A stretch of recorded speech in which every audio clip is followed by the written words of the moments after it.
Salut bien-aimés dans le Seigneur, merci d'être encore sur cette chaîne de Christ and Ngilo Ministries dans cette émission CNM Good News.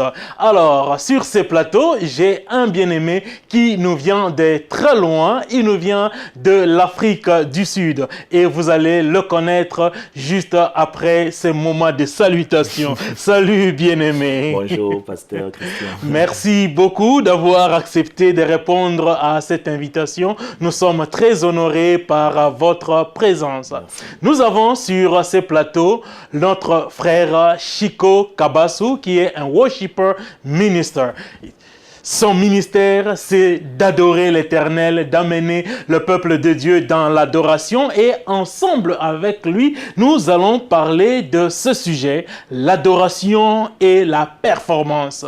L'adoration et la performance. Comment vous allez, Papa Chico? Ça va très bien, révérend Christian. C'est une joie d'être avec vous ici à Dallas. Et je salue tous ceux qui nous suivent. J'apprécie vraiment le travail que vous faites et c'est un plaisir pour moi d'être sur votre plateau aujourd'hui. En tout cas, merci beaucoup d'avoir aussi répondu à cette invitation. Votre présence dans la ville nous a bénis. Depuis que vous êtes là, vous avez circulé dans plusieurs églises de la place. Nous en avons eu l'écho, combien de personnes ont été bénies. Et demain, nous savons que nous serons encore davantage bénis dans cette soirée d'adoration qui est organisée à la gloire de notre Seigneur et Sauveur Jésus-Christ. Alors, bien-aimés dans le Seigneur, comme nous vous annonçons déjà l'événement de demain, soyez branchés sur la chaîne YouTube de notre frère Chico Kabasu. Tapez seulement le nom, comme vous le voyez au bas de l'écran. Vous verrez sur YouTube, vous verrez sa chaîne et vous ne manquerez pas de voir les images de ce moment d'adoration, comment l'Éternel va utiliser son serviteur pour nous amener dans sa présence. Alors, Papa Chico, vous êtes dans ce ministère d'adoration pendant plusieurs années maintenant. Alors, nous sommes en train de nous préoccuper aujourd'hui puisque nous voyons dans la maison de Dieu les gens danser et nous nous posons la question, ils dansent pour Dieu ou ils dansent pour eux-mêmes ou ils dansent pour satisfaire leur chair?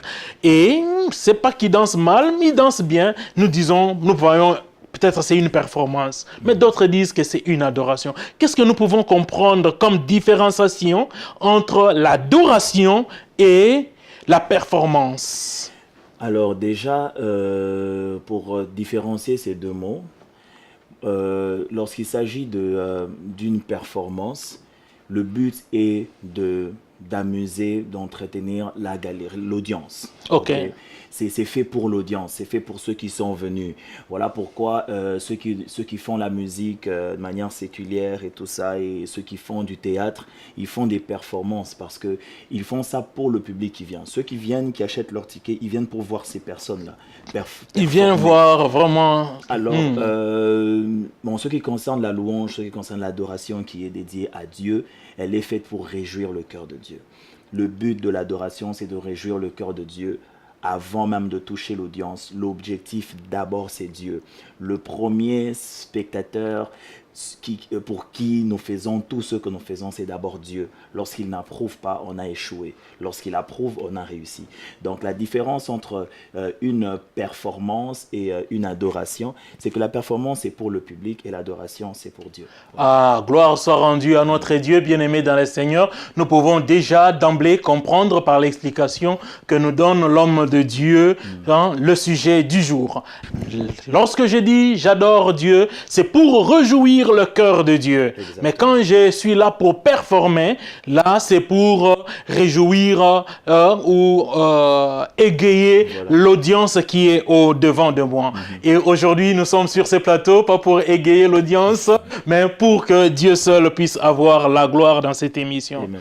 Alors, il est possible que quelqu'un, dans l'église, ou dans un concert, ou dans une nuit d'adoration, night of worship, puisse danser, mais pour satisfaire son propre corps ou son audience, mais pas Dieu.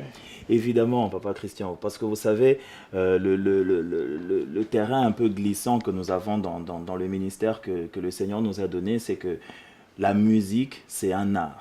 Et le véhicule que le Seigneur nous a donné pour transmettre un message ou transmettre même un esprit, parce que derrière chaque mélodie, il y a un esprit, il y a l'esprit d'adorateur qu'on communique à ceux qui nous suivent. Et le véhicule que nous utilisons, c'est un art. Et l'art emporte. L'art, ça touche l'âme, le siège des émotions. Alors, il est possible, comme vous dites, qu'on vienne à l'église et qu'on se mette à danser, à sauter, même à pleurer, sans pour autant que ce soit vraiment poussé par l'Esprit de Dieu, juste parce que soit on veut juste voilà, se défouler un peu, la journée a été stressante, et voilà, on vient juste s'amuser. Et aussi, parfois, c'est juste parce que la mélodie est belle.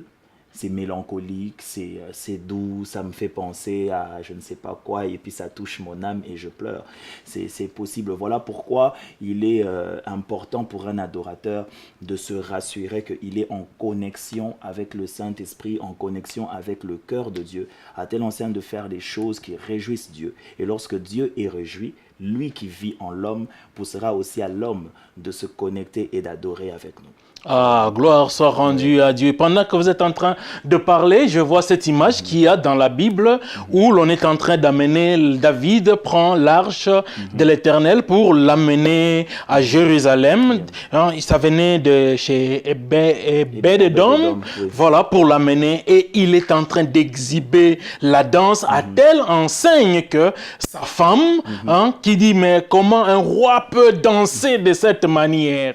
Donc, il est fort possible aussi que la danse qui est exhibée soit une danse spectaculaire, mais pour la gloire de Dieu. Effectivement, parce que vous voyez l'exemple que vous donnez, David, pour lui c'était un sujet de joie, de revoir l'arche de l'Alliance revenir dans la cité de David, à Jérusalem. Et pour lui, c'était vraiment une joie.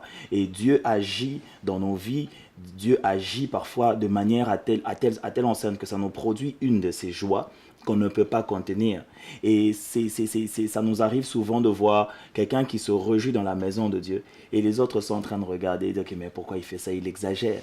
Il n'exagère pas, vous n'avez pas vu Dieu de la même manière, vous n'avez pas la même histoire, il sait ce qui s'est produit dans sa vie. De la même manière qu'il y a des gens qui n'ont jamais dansé toute leur vie. Mais le jour où il reçoit une bonne nouvelle, par exemple, il attendait un enfant, il a eu un enfant, ou il attendait un diplôme, il obtient le diplôme, vous allez voir cette personne célébrer et sauter, même s'il est faible physiquement, mais il trouvera la force de sauter quand même. Et Dieu procure aussi ce même de joie en nous, et ça ne peut que produire en nous une louange spectaculaire, des pas de danse et des cris de joie, et bien sûr encore, tant que c'est fait dans le but de réjouir le cœur de Dieu, de rendre la gloire à Dieu. Voilà, c'est acceptable. Amen, amen. Alors, j'aimerais un peu qu'on puisse créer un équilibre entre l'adoration et la performance. Puisque au nom de l'adoration seulement, nous avons beaucoup de chrétiens qui sont pratiquement, je dirais, un peu paresseux. Paresseux à faire une très bonne répétition, paresseux à bien organiser les choses pour la gloire de Dieu. Quand je dis bien organisé, un bon pas, je n'aimerais pas appeler ça spectacle, mais par défaut, j'appelle ça spectacle. Un bon spectacle qui sera bien, des pas bien coordonnés pour la gloire de Dieu. Qu'est-ce que vous pouvez en dire? Ben, moi, je crois que c'est pas correct, c'est un déséquilibre. Parce que, comme je l'ai dit tout à l'heure, la musique est un art et c'est l'enveloppe que nous utilisons afin de communiquer quelque chose au peuple de Dieu, de rendre la gloire à Dieu. C'est une enveloppe. Et moi, je crois que personne n'accepterait de manger dans une assiette qui est sale, même si le plat est très bon. Personne ne recevrait un courrier si l'enveloppe est déchirée, il y a des taches et c'est pas propre. Et moi je crois que l'enveloppe c'est la musique et on doit aussi en prendre soin.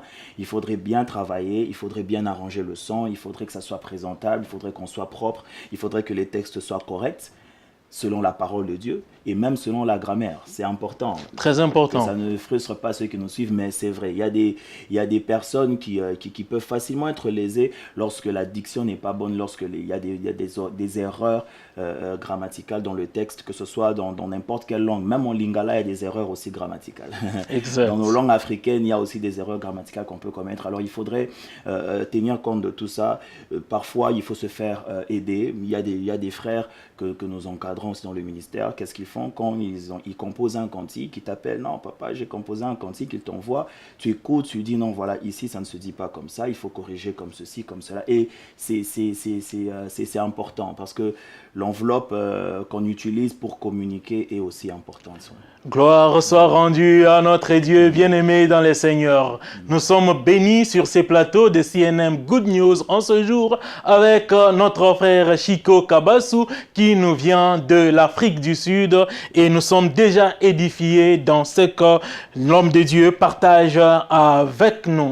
Alors, peut-être vous demandez qui est le frère Chico Kabasu qui nous parle aujourd'hui.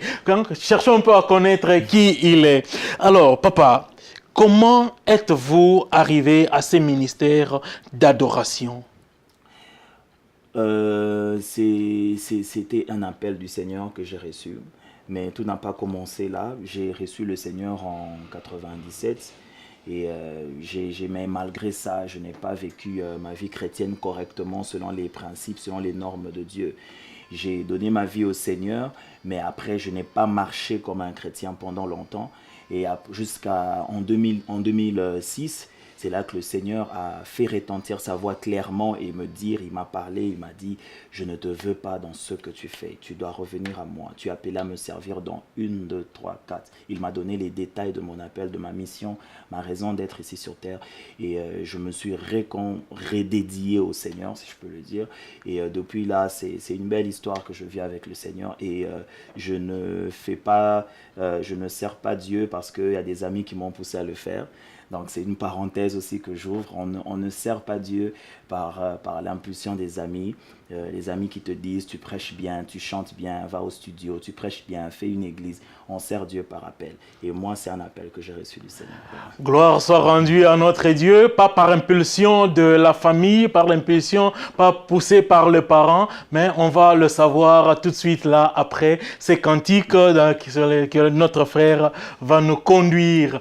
Nous allons connaître davantage sur notre frère. Jésus, je te fais confiance. Je te fais confiance.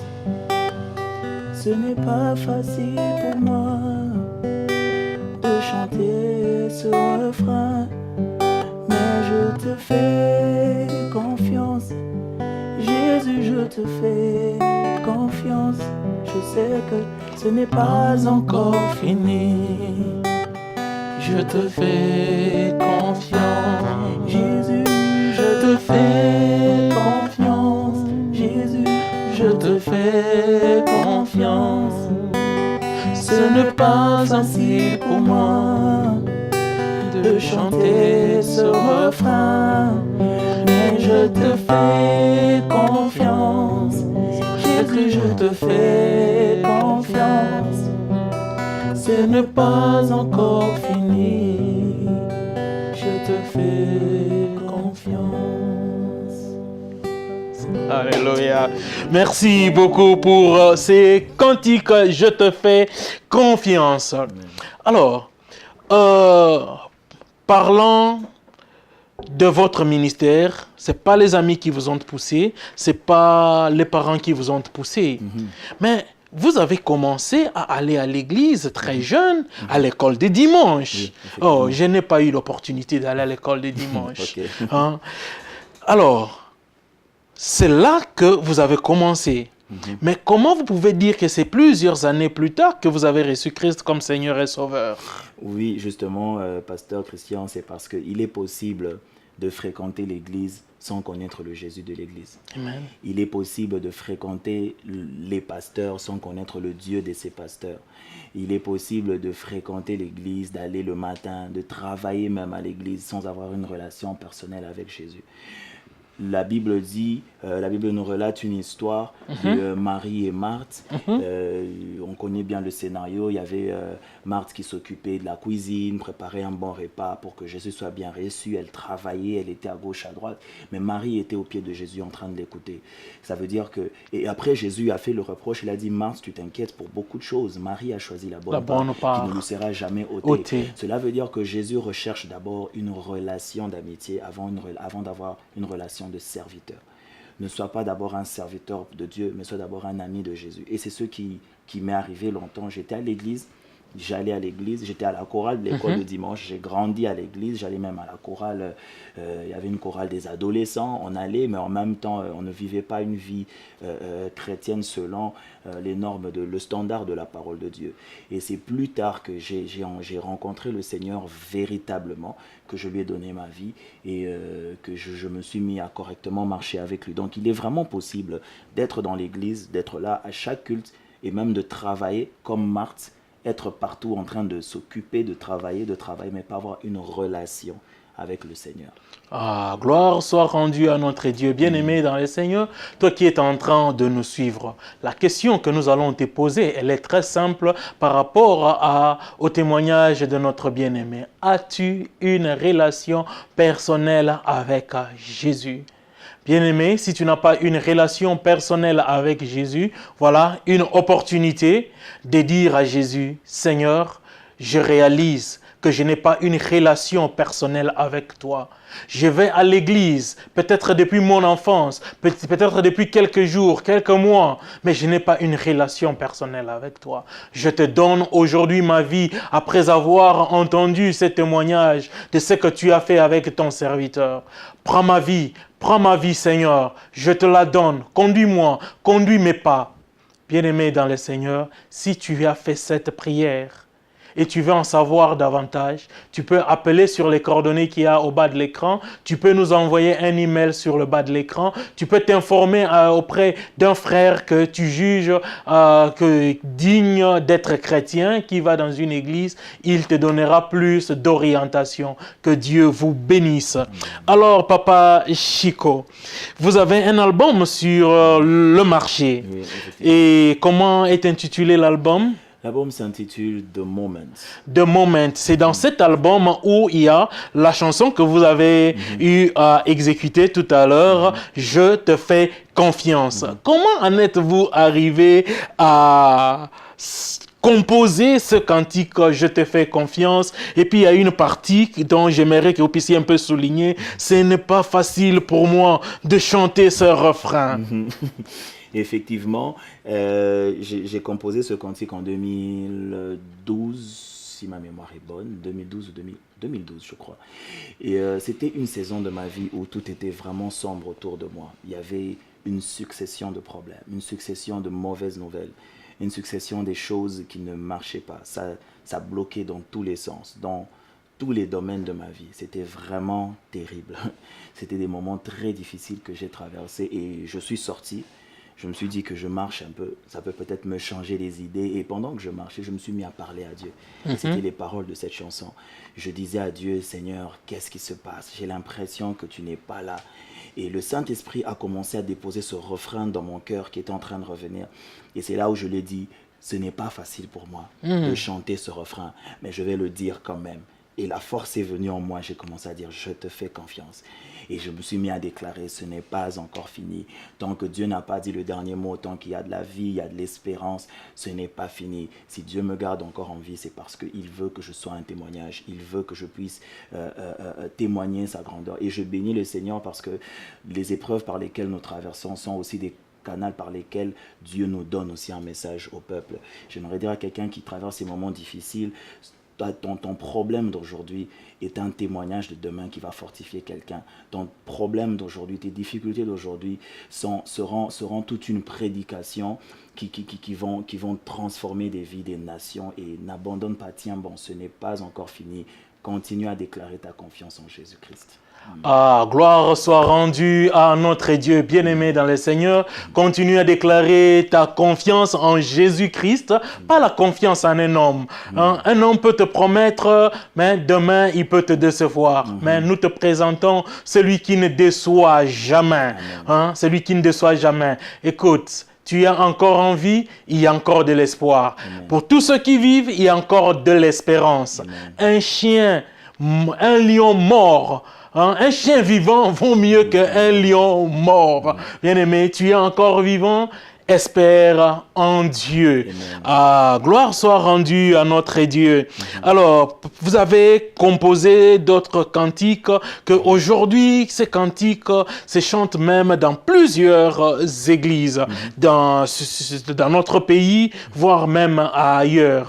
Alors, dites-moi un peu, quand un des cantiques que vous avez composé, comme le titre ici, j'ai oublié, que nous avons même entendu chanter à l'église Bethel, comment ça s'appelle encore le titre? Le pilier qui soutient. Le pilier qui soutient ma vie. Ok. Quand vous entendez un cantique qui est chanté comme ça, comment vous vous sentez, humainement parlant? Humainement parlant et dans tous les domaines parlant, Ok. c'est le même sentiment. C'est un sentiment d'abord de joie, de voir que nous sommes utiles pour le corps du Christ, parce que c'est la mission initiale à laquelle nous avons été appelés. Dieu ne nous a pas appelés à devenir des célébrités, mais à être utiles d'abord. Et de voir combien, d'abord il y a ça, de voir qu'on est utile, et aussi de voir, de comprendre, de faire le lien avec tous ceux qu'on a rencontrés dans le passé. Et quand je vois par exemple un cantique comme Je te fais confiance qui est interprété un peu partout, je me dis, donc lorsque j'étais en train de pleurer, là, lorsque j'étais en train de souffrir, Dieu m'avait conduit dans ça pour que demain, quelqu'un soit béni. Quelqu'un soit béni. Et c'est en fait, c'est ce sentiment-là de reconnaissance envers Dieu, de dire à Dieu, Seigneur, tu as toujours raison en fait.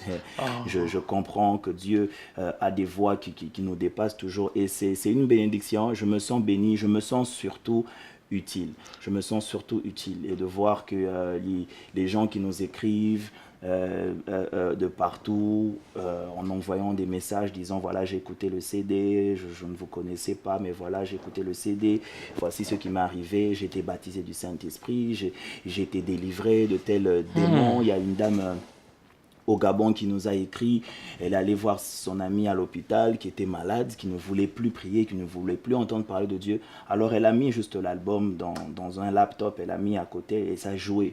Et la femme a commencé à s'agiter, et c'était vraiment des oppressions démoniaques qui ont commencé à... Elle était libre, et tout d'un coup, elle était vraiment libre d'adorer Dieu, et elle était guérie. Et on bénit, c'est un sentiment vraiment de reconnaissance envers Dieu, de sentir qu'on est utile.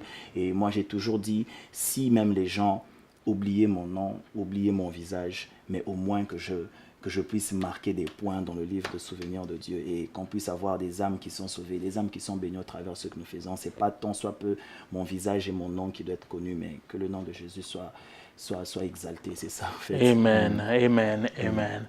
Bien-aimés dans le Seigneur, nous commençons à tendre vers la fin de notre émission. Nous allons encore donner l'opportunité à notre bien-aimé frère Chico Kabasu, qui nous vient de l'Afrique du Sud, de nous bénir encore avec un cantique de plus, et nous allons atterrir. Alléluia. Jésus, tu es le pilier qui soutient ma vie.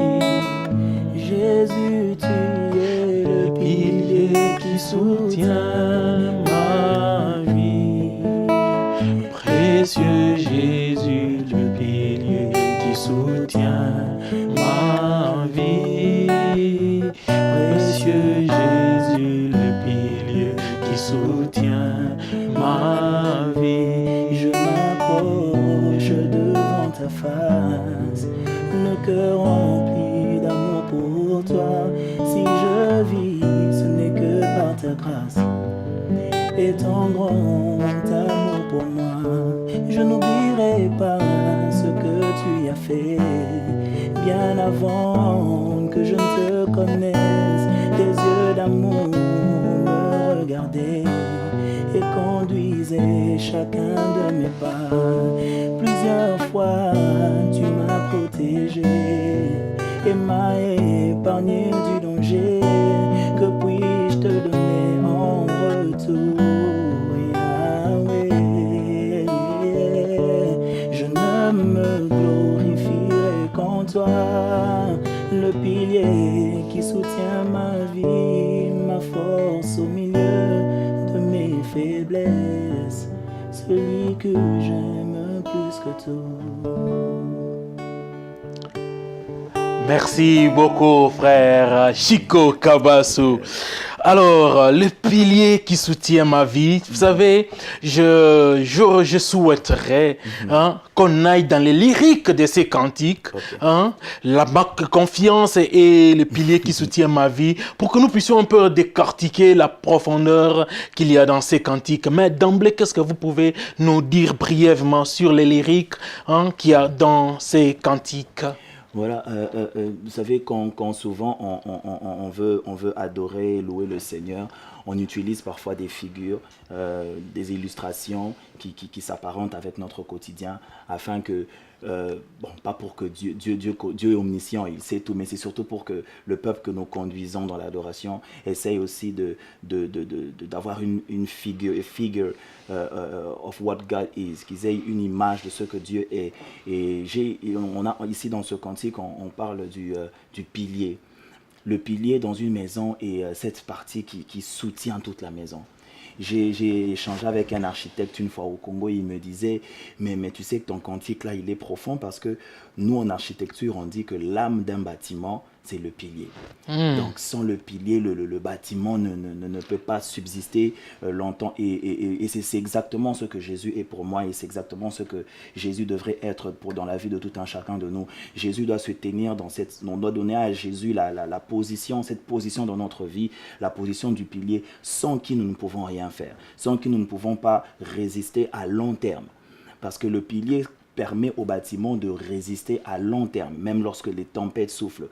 Tu as connu des problèmes, tu as connu des difficultés, mais les gens se demandent comment est-ce que tu es toujours joyeux, comment est-ce que tu es toujours dans la joie, comment est-ce que tu continues à aller à l'église. La réponse est que Jésus est le pilier qui nous soutient. Alléluia. Voilà exactement ce que Jésus est pour nous. Bien-aimés dans le Seigneur, combien nous sommes bénis aujourd'hui avec le frère Chico Kabasu dans ces sujets, l'adoration et la performance.